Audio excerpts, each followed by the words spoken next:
রে হুলকুম কুড়ি গেছলু? ভাই শহীদ মিনারে গেছিলাম ফুল দিবের, কিন্তু ফেরত আসলাম। কে ফুল দিবের যে আবার ফেরত আসলু কে?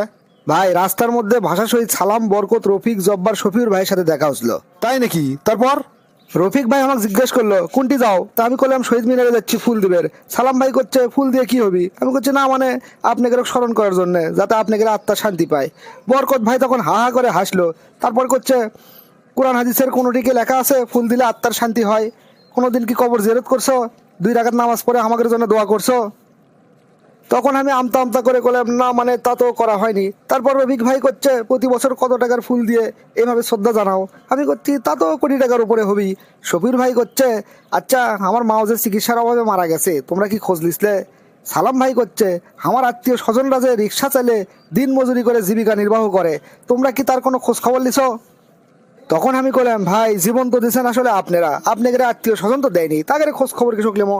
বরকত ভাই করছে যুদ্ধ তো করছে মুক্তিযোদ্ধারা, তাকে সলপল নাতি পুতিরে তাহলে এত সুযোগ সুবিধা পাই কি জন্যে? শফিউর ভাই করছে বাদ দাও তো বরকত, অগরক বেশি উস্কে দিও না। তখন আমার মনটা খারাপ হয়ে গেল, এই জন্য আমি বাসাত ফিরে আসলাম ভাই। আর কোনোদিন আমি ফুল দিবার যাবো না।